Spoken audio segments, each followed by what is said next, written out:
เป็นอะไรความรู้สึกรู้สึกเด้รู้สึกลายเด้โดยตอนบ่เสียงตอนบ่เสียงให้จับเงิน16 ล้านเฮานอนก็รับซ้ำตื่นตลอดเลยตื่นเต้นเด้ใจตื่นเต้นตลอดเด้นี่ก็รับเด้เมื่อวานนี่เด้ได้เนาะจังใดก็สู้ๆเอ้ย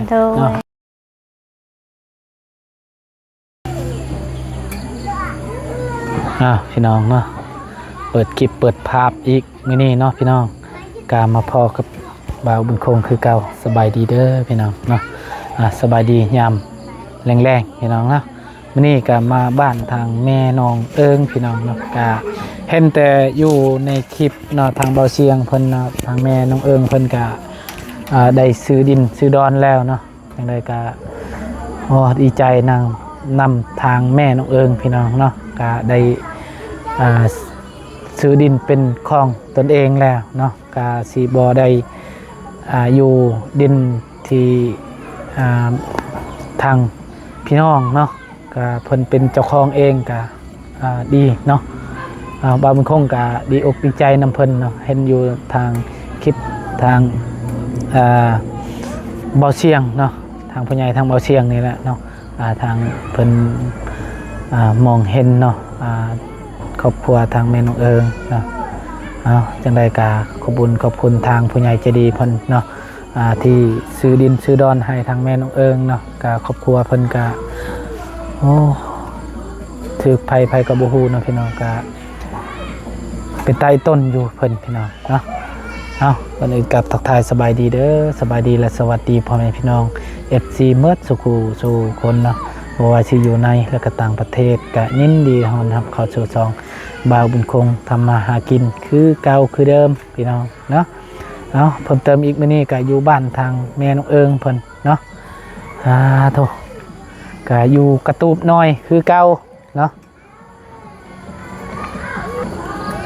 พี่น้องโธ่โอ้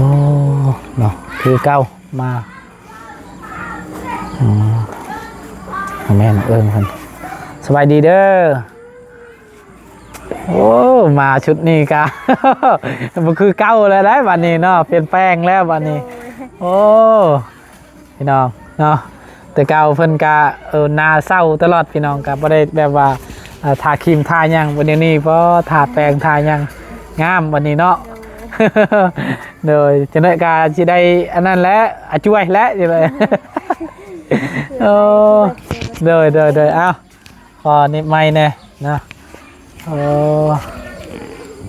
บ่คือตอนบาวบุญคงมาตอนนั้นได้พี่น้องเดี๋ยวนี้ก็แกมเพิ่นกะแดงเนาะ กินข้าวกินน้ำแล้วกินแล้วโดยมื้อนี้ไผเข้ามามื้อนี้เบาเสียงเบาเสียงบาบุญแน่โดยก็ได้เห็นอยู่ในคลิปทางเบาเสียงว่าซื้อดินบ่โดยซื้อแล้วเนาะโดยเฮ็ดแล้ว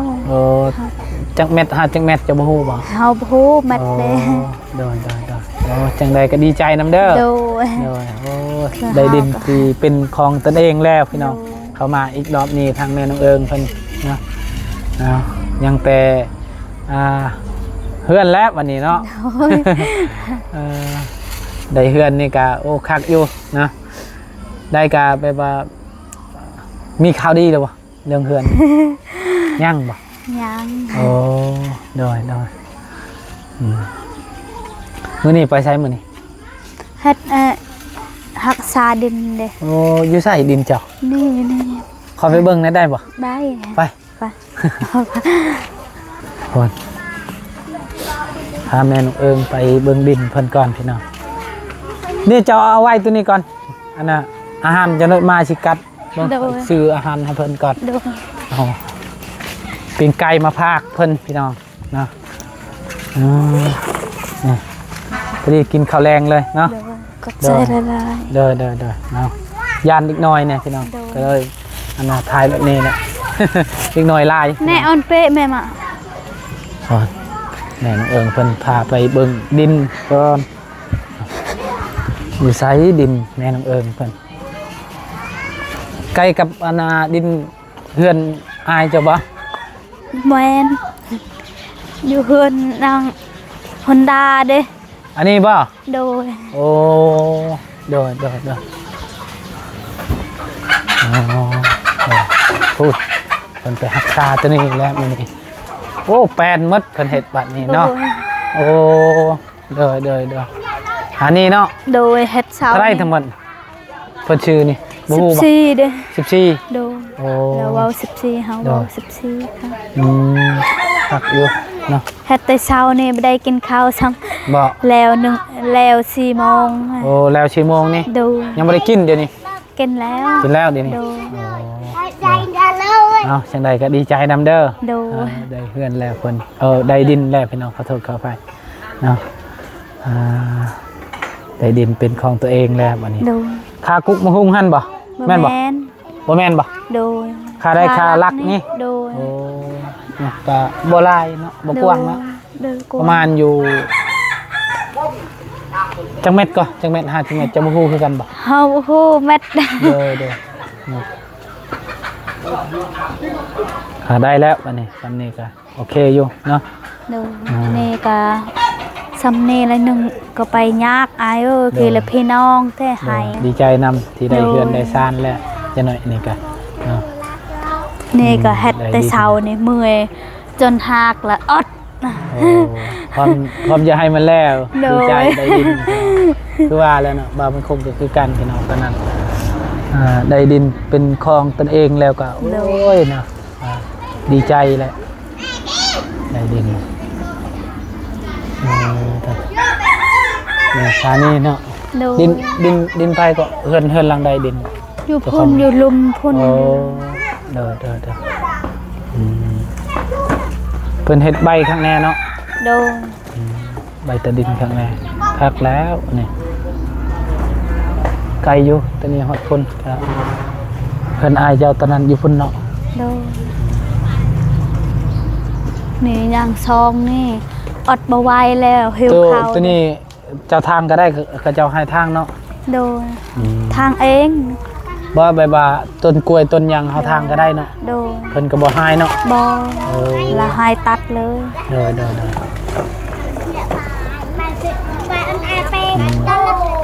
พอดีเอาไว้เลยกล้วยนั่นเอาไว้ก่อนปะ โดย หรือว่าเจ้าสิตัดไว้เลย อยากตัดด้วย มันงามเลยกล้วยนะยังถ้าให้มันแก่ก่อนยังตัดหรือว่าเจ้าสิตัดเลยบ่ อยากตัดเลย จะตัดเลย โดย โดยเขาว่าเฉเอาไว้ก่อนเขาว่า เอาไว้จะเอาไว้ มันเสียดายพี่น้องนี่งามมาเลยเอาไว้ก็พอดีละนี่กล้วยงาม มันแก่ก่อนประมาณอยู่เดือน1 2 เดือนนี่มันแก่แล้ว โดย คันว่ามีเงินมีคำกับตั้งอยู่นี่หรือว่ารถไทยก่อนฉันเนาะแม่ละว่าแม่น้องบ่ คันว่ารถบ่ไทยนี่ก็ตั้งบ่ได้แล้ววันนี้มันคอย ไทยละ อันเล่เนาะเล่บ่ได้ก็บนรถไทยโอ้ต่างแต่ชุดก่อนเอามาชุดก่อนนี่ก็โอ้ ชุดนี้โอ้หน้าขาวแป้งๆอยู่อัน โด นี้ ยแบบดีใจเด้ ดีใจเนาะบ่ได้คิดหยังแล้วเนาะ สึกดีเด้ รู้สึกแบบว่าดีใจแล้วก็บริคิดหยังพี่น้องเนาะก็ทางผู้ใหญ่เพิ่นซอยแล้วซ้ำนี้เฮาก็ แบบเริ่มชีวิตใหม่ โดยเริ่มต้นชีวิตใหม่เนาะ โดย ได้เฮือนได้ชานก็สิบ่ได้กลับละติ โด ทาง ย ทั่วเก่า บ่ คิดว่าคันใดแบบว่าได้ดินได้เฮือนได้ชานก็ยังสิกลับพุ่นอยู่โอ้ บ่ ยเนาะ บ่ได้กลับ เด้อมี อยาก มีแต่ อยู่กับ เลี้ยงลูก ลูก เนาะถ้ามีแบบมีมื้อหน้าเฮาว่ามีช่วยมื้อหน้าก็ให้ช่วยมาเลี้ยงอยู่นี่เลยอยู่ ก็ หาคนดีๆได้ เด้อ โดย ว่าหาคนแบบว่าเฮ็ดให้เฮ็ดหน้าบ่ต้องหาคนแบบว่าโอ้ยดินนั่นดินนี่เห็น โดยแบบเฮาก็พัวเว้าคันเว้าดังก็เฮาแบบใจอ่อนเลยเฮาจะให้แบบนี้ละ เด้อ เนี่ยก็ตอนเขาซื้อดินแม่เลดินเว้าแหงเฮาอยากให้ เด้อ ใจอ่อนเลยอยากให้เฮาอดเลยวนก็ว่า ไปเมื่ออยู่พุ่นแล้วเนาะเพราะว่าอยู่นี่เด็กน้อยหลายโพด โด ไป ย เนาะนะ โธ่เนาะหอดเฮือนเพิ่นแล้วพี่น้องเพราะว่าอยู่เพิ่นเล็กน้อยลายเนาะ โดย เดี๋ยวนี้ค่อยย่านแน่เดี๋ยวนี้ โดย ทางซองเบาเตียงเพิ่นก็ปิวแล้ว โดย ซองเพิ่นปิดการสร้างรายได้พี่น้องเนาะจังได๋ก็เสียใจนำทางเบาเตียงเพิ่นจะได้ตั้งซองใหม่ก็ดนแล้ว โด เพิ่ ย นแล้วว่าซองเพิ่นก็ใหญ่ช่องใหญ่คนติดตามก็แสนเพิ่น900,000ยังฮอดล้าน โดย เปิดปิ้วแล้วบัดนี้มื้อนี้ก็ยังบ่ได้กินข้าวบ่ กินแล้ว กินแล้วเนาะ โดย อ๋อได้ ว่าเบาเสียงเมื่อก็เฮากินข้าวเลย บ่เสียงเมื่อกี้นี่ก็อยู่พี่ โดย มาถ่ายคลิปอยู่นี่ โดย อ๋อได้ เราเมื่อเฮากินเลย ได้ข้าวก็ยังมีหลายที่ข้าว ยังอยู่เนาะ โดยยัง3เปา ยัง3เปาเนาะ โดย ไผทางผู้ใดแน่ชื่อทางผู้ใหญ่ทาง เบา บ่เสียงชื่อ เบาเสียง2เปา อ๋อ เบาเตียงทองเปาหนึง อ๋อ เบาลีเปาหนึง โอ้พอดีได้เป็นเดือน2เดือนพุ่นแล้วเนาะ โดย กินเพราะว่าเพิ่นก็บ่ได้หลายพี่น้อง โดย ก็มีแต่เพิ่นก็กินข้าวตามเบิ่งก็บ่หลาย โดย ดีใจแฮง โดย บางมื้อก็อดข้าวคือจะเว้านี่เนาะมื้อนี้อดข้าวบัดนี้ โดยอยาก บ่กินนอดข้าวพี่น้อ แบ ง บเฮ็ดอยากดีใจเด้ โดย ดีใจในใจเด้ แม่นเนาะ ข้าวก็อด แต่เก่า เด้ นี่ก็โอ้ อยาก บ่าว ให้ เป็นคนเข้ามา แล้วไว้เฮ้ยเด้อ บ่แต่ว่าเวลาเจ้าไปมันยังเจ้าบ่ย่านเขาเจ้าลักเอาข้าวเอาน้ำ ยานเอ้ย เนาะ น้องอยู่ คื เฮือ อ นเจอน้องเบิ่งเด้ โดยใครแน่เนาะ โดย แต่ว่านอนกลางคืนนี่ก็บ่มีไผแบบมาส่องมาหยังบ่ เฮาก็บ่รู้จักตอนเฮานอนอยู่เฮือนน้องเฮาก็คนพิบ้ามาอยู่นี่ โอ้ เด้เฮาน เจ้า อน เจ้าบ่ได้นอนอยู่นี่ บ่เฮา โอ้ นอนอยู่เฮือนน้องลูกเฮาให้ได้ยานเด้นอนที่ยาน เดี๋ยวนี้นอนอยู่นี่แล้วเดี๋ยวนี้ โดยนอนอยู่นี่ เดี๋ยว เราไปเลยเด้ โดยโอ้คือมื้อวานนี่เฮาก็มีโจรลักเครื่องอยู่ห้านเฮา โดยเฮายานคนนี่แหละ แม่ ยานใจเฮาเด้ โดย คือพี่เฮา เพราะว่า บ่ได้ คือเจ้านี่ก็ประตูแบบนี้รถ โดย เพิ่นก็เข้ามาแล้วนะ ยานเขา พบเข้ามาโอ้ ขึ้นเลยเอ้ย โดย บ่ฮู้ซ้ โดย ำเปิดละขึ้นเลย เพิ่นได้อันน่ะผัวเก่าเดี๋ยวนี้เอาเมียใหม่แล้วยัง ยัง อ๋อ มันเราเฮ้ยยะนั่นแต่จะ ยุ่ง มายะ ยุ่งมีอยู่บ้านพุ่นเพิ่นบ่ให้ตีได้ยุ่งนะ โด เพิ่นรวมบ่ให้ตียุ่ง เขาก็หัวแล้วแหละว่าโอ้บ่ให้ตียุ่งอีกบ่ได้เลยเพราะว่ายุ่งเพิ่นเลี้ยง โด เด้ ย บ้านเจ้าก็มีบ่ บ่มี บ่มีเนาะ ยานเป็นขยงคันบ่ได้ตียาน โดย เป็นขยงนั่นแหละ ได้ได้แล้วเข้าน้ำยังเข้าอยู่ชวนอยู่ยังหั่น แล้ว ชวนมันแล้ว เฮาชวนมันก็ยังน้อย โอ้โดย ชวนค่ะชวนเข้าก็ เข้า แล้ว อ๋อ แต่ก็แล้วบ่ได้ไปเบิ่งซ้ำ โดยอยู่ใช่ให้เจ้าไกล นี่ บ่ บนนี้นี่ อ๋อ อยู่เข้าอาบน้ำนี่เด้อ โดยอืม ตอนเฮาไปก็ซ้ำนี้ โอ้งามแล้วเขา โด เจ้าย เนาะ นี่ก็ฮอตแล้วเอ้ย อ๋อเจ้าแบบว่าจะทางให้หรือว่าเจ้าซักอยู่บนนั่นน่ะรถ สัก พอด บนรถพอดเด้อ โอ้คือ เรา กันกับ ปลูก ให้บาวบุญคงเนี่ยพี่น้อง โดยเราปลูกมันเราปลูกกล้วยเสือเฮาคอสักเขาเด้อ โอ้ งาม ตรงองค์ว่าดินเขาเจ้าข้อแต่อันนั้นชื่อปลูกข้าวชื่อ โดย กว้างอยู่บ่ ไม่ได้กวางเฮ็ดเดียวเด้อ เนาะ พอดีเฮ็ดเดียวเด้อซ้ำเฮ็ดเดียว เอาแห้งกันบ่ แห้งเอาแห้งดอก ไอ้เร่งบ่ ไอ้เรงละสักเขาเอาแห้ง เอ เด้อ อเสียญานี่ สียา เดียว เฮา โอ้เจ้าก็สู้ชีวิตดีเนาะ สู้ เดียว เคยสู้เด้อยู่กับผัวแล้วเคยสู้ผู้เดียว แปลว่าอยู่กับพัวเจ้าตอนนั้นกับพัวเจ้าเฮ็ดเวียกบ่หรือว่าบ่ได้เฮ็ดเลย ได้เฮ็ดหยัง โอ้มีแต่เจ้าตลอดเนาะ โดย เชียร์หญ้าเชียร์หยัง อืม แล้วเฮาอดอยาก แต่ว่าอดเนาะ โดย อยากสร้างครอบครัวเนาะ โดย อ่า แบบพัวเฮ็ดแตกครัวเฮาละเฮาอดเลย อ่าโดยอ่าโอ้แต่เก่าก็แบบว่ามีผู้ใหญ่เฮ็ดเฮือนให้บ่แต่เก่าคือว่าเห็นอยู่ โดย 4คนแม่นมาว่า โดย อ๋อทางบาบิลี โดย เราก็บ่ได้เข้ามาแล้วเดี๋ยวนี้เนาะ โดย ได้ผู้ใหญ่ทางบาบิลีเนาะ โดย เป็นสร้างเฮือนแล้วก็ได้เฮือนแล้วก็บ่ได้อยู่ซ้ำบัดนี้เนาะ โดย เดี๋ยวนี้บัดนี้ผัวอีกอยู่ โดย เอาจังไดก็สู้ๆเนาะ โดย ถ้ามันวิทย์แล้วก็เรียบวิทย์ไป โดย อยู่ไผอยู่มันเนาะ โดย ก็คือสิเพิ่นก็คือสิบ่กลับแหละพี่น้องเนาะ โดย แม่นบ่ โดยพอได้กลับเนาะ อืม กลับแล้วคือเก่านี่ อ๋อ พัวไปเฮ็ดเลย เนอะมีแต่เลี้ยงลูกก็คันว่าสิมีครอบครัวก็หาคนที่เฮ็ดเวียกเฮ็ดหยังนี่ โดย บ่ได้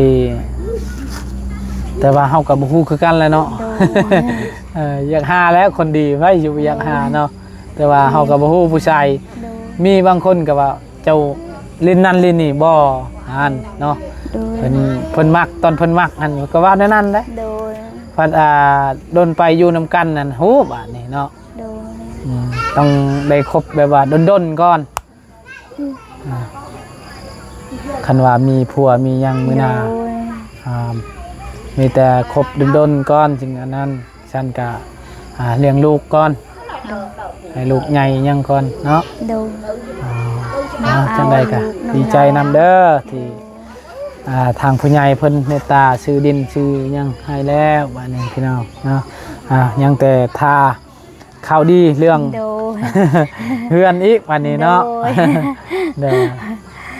จังไรก็อยู่มีเฮือนก็นอนบ่หลับเสีย เด้อเด้อเด้อนะอืม ข่าวดีก็นอนบ่หลับอีก เด้อตอนนั้นจับเงิน16ล้านนอนบ่หลับเลย โดยนอนบ่หลับเลยบ่เคยจับเด้ โดย อยู่ โดย กับผัวก็ เออ มีแต่ฮู้แต่เฮ็ดเวียกนี่แหละบายเงินบายหยังก็บ่ โอ้โห ฮู้ นำเนาะ มั โอ้ ด ยนะพี่น้อง ผัวบายเด้ โดย คือเฮามีแต่ฮู้แต่เฮ็ดนี่แหละ โดย đó tao muốn quật lạc thì เงินมันก็บ่ฮู้ซ้ำ โดย อยากเบิ่งแต่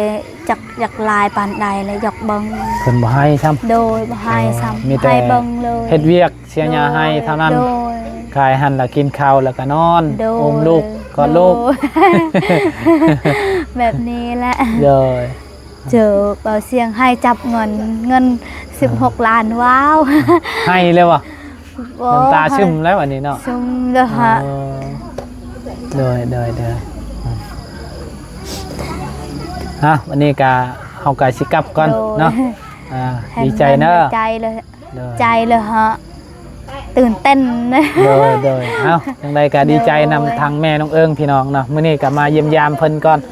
ดนแล้วเฮาก็บ่ได้เข้ามาหาทางแม่น้องเอิงพี่น้องก็ FC เพิ่นคอมเมนต์มาอยู่มาหาแม่น้องเอิงแน่บาบุญคงเนาะ เอาพี่น้องเนาะกาสำหรับคลิปนี้บางคงกาสิขอ